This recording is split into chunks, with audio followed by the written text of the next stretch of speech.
அந்த பையன் ரொம்ப திறமையானவனா இருக்கான்ல? ஆமா ஜனமா. நேர்மையானவனாவும் இருக்கான். சரியான விஷயத்துக்கு குரல் கொடுக்கறான். இவ்ளோ திறமையான பையன் இப்படி ஒரு போஸ்டிங்ல இருக்கிறது நல்லாவா இருக்கு?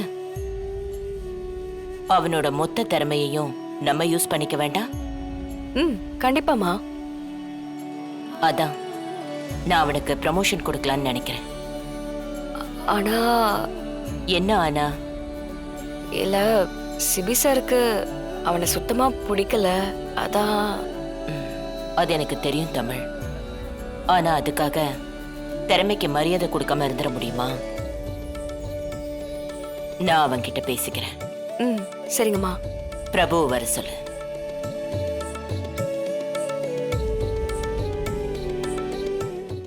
ஹாய் பிரபு. ஜனாமா உங்களை கேபினுக்கு வர சொன்னாங்க. யா ஓகே, வாங்க.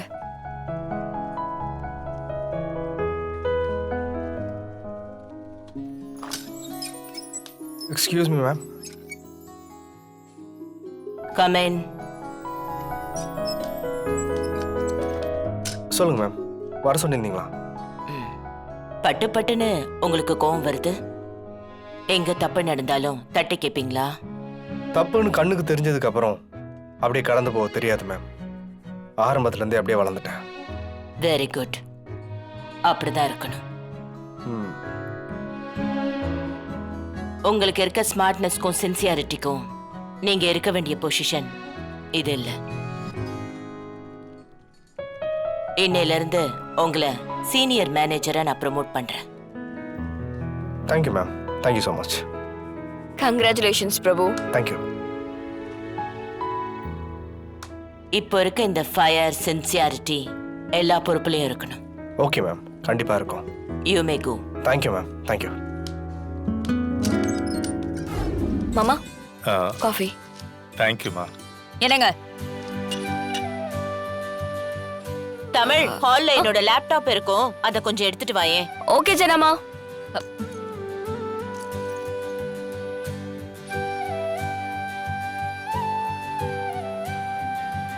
இந்த வீட்ல எல்லாத்தையும் அவதான் செய்யணும். நான் எதுக்கு இந்த வீட்ல இருக்கேன்னு எனக்கே தெரியல. எனக்குன்னு எந்த பொறுப்புமே இல்லையா? யாருக்குமே நான் தேவையில்லையா?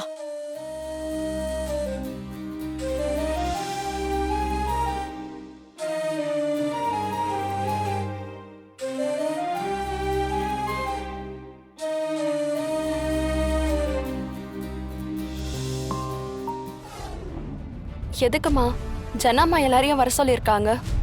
தெரியல. ஏதாச்சும் முக்கியமான முடிவு ஏதாவது எடுக்க போறாங்களோ? இல்ல அத்தையை ஏதாச்சும் வீட்டுக்கு கூட்டிட்டு வர போறாங்களா? ஏய், அத்தை கித்தன்னு பல்ல தட்டி கையில கொடுத்துருவேன். யார் யார் கிடையாத்த? இல்லம்மா, அது இந்த மாதிரிலாம் பேச சொல்லி உனக்கு யார் சொல்லி கொடுத்தா? உங்க அப்பா சொல்லி கொடுத்தாரா? என்ன என்ன பேசிட்டு இருக்கீங்க? என் பேரு அடிபடுது? ஒன்றும் இல்லப்பா, சும்மாதான்.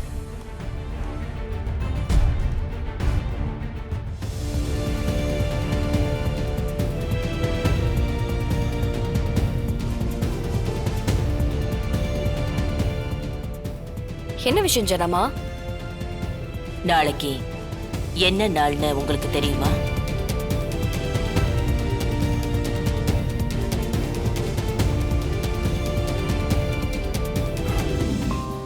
ஏங்க, இது ரொம்ப வருஷம் கழிச்சு கொண்டாடுற பர்த்டே இல்ல.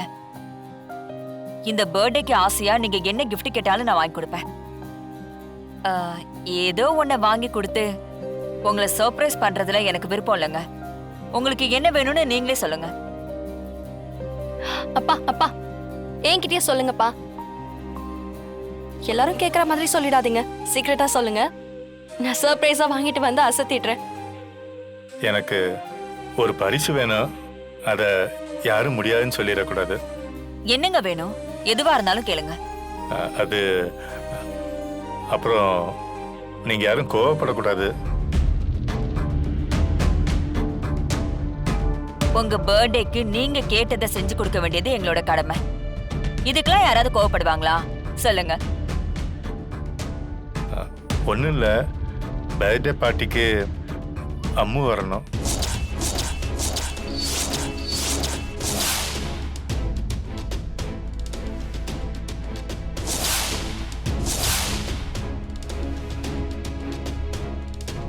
நீங்க என்ன நினைச்சிட்டு இருக்கீங்க? நான் சொல்லிக்கிட்டே இருக்கேன், திரும்ப திரும்ப நீங்க அவளை பத்தியே பேசிட்டு இருக்கீங்க. என்ன விட, இந்த குடும்பத்தை விட உங்களுக்கு உங்க தங்கச்சி தான் முக்கியமா போயிட்டாளா? அதுவும் நான் அவளை வர சொல்லணுமா? இதெல்லாம் நடக்கவே நடக்காது. பிரகாஷ்,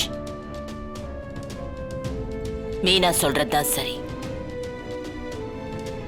இந்த மாதிரி எல்லாம் வீட்டுக்கெல்லாம் கூப்பிட முடியாது. நீ மனச மாத்திக்கோ. இனி இந்த விஷயத்தை பத்தி யாரும் இந்த வீட்டுல பேச வேண்டாம்.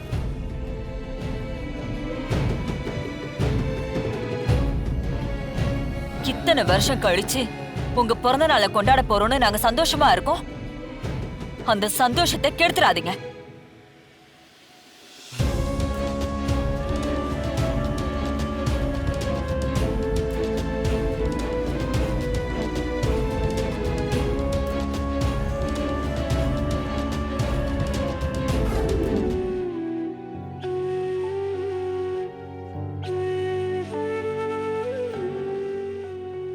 ஜனமா, ஜனமா, மாமாவோட பர்த்டே ஃபங்க்ஷனை அத்தைய செய்ய சொல்லிட்டோமேன்னு உங்களுக்கு வருத்தமா? சச்ச, அதெல்லாம் இல்ல. மீனாவே பார்க்கட்டும். நீ கூட மாட உதவியா இரு. ம். மா, சொல்லு தமிழ். இல்ல, மாமா பர்த்டேக்கு ஆசைப்பட்டு ஒரு விஷயத்த கேட்டாரு. அத நம்ம பண்ணலாம்ல? ஆசைப்பட்டா அதுக்குன்னு தேவையில்லாத ஒருத்திய வீட்டுக்கு வர வைக்க முடியுமா? அப்படி இல்லம்மா, நீங்க தானே சொன்னீங்க அவங்க அந்த தப்ப பண்ணல, நான் மன்னிச்சிட்டேன்னு. மன்னிச்சிட்டேன். ஆனா அவ திருந்தலையே. அம்மாவை விட, அண்ணனை விட அவளோட புருஷனை தானே பெருசா நினைக்கிறா. அப்படி அந்த துரோகியோட நிக்கும் போது அவளும் நமக்கு விரோதி தான் தமிழ். அவளுக்கு சப்போர்ட் பண்ணி இனி பேசாத. அதுக்கு இல்லம்மா, எப்படியும் ஃபங்க்ஷனுக்கு நிறைய பேர் வருவாங்க. அந்த கூட்டத்துல ஒரு ஆளா அவங்களும் வரட்டுமே. மாமாவும் சந்தோஷப்படுவாருல்ல.